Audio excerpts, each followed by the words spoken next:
Assalamualaikum warahmatullahi wabarakatuh. Halo teman-teman sekalian, pada kesempatan kali ini kami dari kelompok 10 akan menjelaskan materi seputar Tentara Nasional Indonesia atau TNI. Sebelum memasuki materi, izinkanlah kami untuk memperkenalkan nama-nama dari anggota kelompok kami, yaitu pertama Ahmad Zikri Pratama, yang kedua ada Rahmadita Adelia Pratiwi, dan yang ketiga yaitu Feby Verinika. Pada kesempatan ini kami akan menjelaskan pertama yaitu profil TNI, kedua tugas pokok dan fungsi dari TNI, yang ketiga yaitu pola kerja dan jalur koordinasi TNI. Baiklah, langsung saja kita memasuki sesi penjelasan materi kita. Indonesia dari jurusan Ilmu Administrasi Publik angkatan 2018. Baiklah, di sini saya akan menjelaskan tentang profil Tentara Nasional Indonesia atau biasa sering disebut dengan TNI. TNI ini sendiri didirikan pada tanggal 5 Oktober 1945 dengan nama yang pertama yaitu TKR, Tentara Keamanan Rakyat, dan yang kedua itu TRI, Tentara Republik Indonesia, dan yang ketiga itu TNI, Tentara Nasional Indonesia.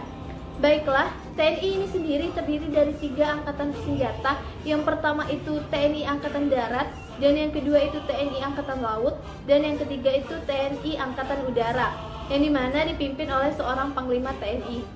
Untuk masing-masing angkatan itu dipimpin oleh Kepala Staf Angkatan. Dan untuk markas besar Tentara Nasional ini sendiri itu berada di Cilacap, yaitu Jakarta Timur. Bendera Tentara Nasional Indonesia yaitu berwarna merah seperti pada gambar. Untuk kekuatan personil Tentara Nasional Indonesia ini kurang lebih dari 800.000 personil dengan 400.000 personil aktif dan 400.000 personil cadangan. Anggaran belanja Tentara Nasional Indonesia ini mencapai 127 triliun. Kekuatan geografi, Indonesia memiliki luas tanah sekitar 1.904.569 km dengan garis pantai panjang mencapai 54.716 km. Wilayah pembatasan bersama sepanjang 2.958 km, dan untuk jalur air yang dapat digunakan itu sepanjang 21.579 km. Baiklah, itulah penjelasan dari saya. Semoga bisa bermanfaat. Selanjutnya adalah tugas pokok dan fungsi dari TNI. TNI berperan sebagai alat negara di bidang pertahanan yang menjalankan tugasnya berdasarkan kebijakan dan keputusan politik negara. Fungsi dari TNI sendiri sebagai alat pertahanan negara. Fungsinya sebagai penangkal dan penindak terhadap setiap bentuk ancaman militer dan ancaman bersenjata dari luar maupun dari dalam negeri terhadap kedaulatan, keutuhan wilayah, dan keselamatan bangsa, serta pemulihan terhadap kondisi keamanan negara yang terganggu akibat kekacauan keamanan. Jadi TNI merupakan komponen utama sistem pertahanan negara. Selanjutnya adalah tugas dari TNI. Tugas pokok TNI adalah menegakkan kedaulatan negara, mempertahankan keutuhan wilayah negara Kesatuan Republik Indonesia yang berdasarkan Pancasila dan Undang-Undang Dasar Negara Republik Indonesia tahun 1945, serta melindungi segenap bangsa dan seluruh tumpah darah Indonesia dari ancaman dan gangguan terhadap keutuhan bangsa dan negara. Tugas pokok yang dimaksud ialah operasi militer untuk perang dan operasi militer selain perang.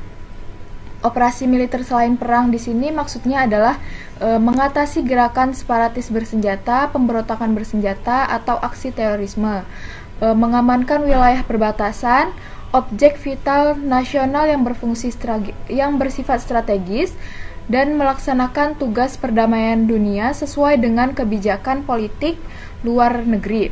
Lalu mengamankan presiden dan wakil presiden beserta keluarganya, memberdayakan wilayah pertahanan dan kekuatan penduduknya secara dini sesuai dengan sistem pertahanan semesta, membangun tugas pemerintahan di daerah, membantu Kepolisian Negara Republik Indonesia dalam rangka tugas keamanan dan ketertiban masyarakat yang diatur dalam undang-undang, membantu mengamankan tamu negara, setingkat kepala negara dan perwakilan pemerintahan asing yang sedang berada di Indonesia, lalu membantu menanggulangi akibat bencana alam, pengungsian, dan pemberian bantuan kemanusiaan, lalu membantu pencarian dan pertolongan dalam kecelakaan, serta membantu pemerintah dalam mengamankan pelayanan dan penerbangan terhadap pembajakan, perampokan, dan penyelundupan.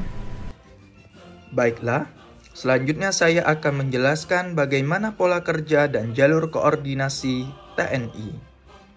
Menurut pasal 13 Undang-Undang TNI, seorang Panglima TNI diangkat dan diberhentikan oleh Presiden atas persetujuan DPR. Dan di dalam pasal 3 Undang-Undang TNI menyatakan bahwa pengerahan dan penggunaan kekuatan militer TNI berkedudukan di bawah Presiden. Jadi, dapat kita pahami bahwa Panglima TNI sebagai pimpinan tertinggi TNI berperan sebagai pelaksana tugas dan fungsi yang berkaitan dengan penggunaan kekuatan militer yang bertanggung jawab penuh kepada Presiden. Selanjutnya, yaitu jalur koordinasi kerja TNI. Di dalam pasal 3 Undang-Undang TNI disebutkan bahwa dalam kebijakan dan strategi pertahanan serta dukungan administrasi TNI di bawah koordinasi Departemen Pertahanan. Berdasarkan undang-undang di atas, dapat kita tarik pemahaman jika seorang Panglima TNI di dalam menjalankan tugas, peran, dan fungsinya yang berkaitan dengan komando dan kekuatan militer bertanggung jawab penuh kepada Presiden. Garis hubungan Presiden dengan Panglima dalam hal ini adalah garis instruksi atau komando. Sedangkan Panglima TNI dalam hal kebijakan strategi pertahanan serta administrasi saling berkoordinasi langsung dengan Menteri Pertahanan. Menurut sistem ketatanegaraan Indonesia, Panglima TNI dan Menteri sama-sama bertanggung jawab penuh kepada Presiden. Baiklah, itulah penjelasan materi dari kelompok kami. Semoga bermanfaat. Kami ucapkan terima kasih. Wassalamualaikum warahmatullahi wabarakatuh.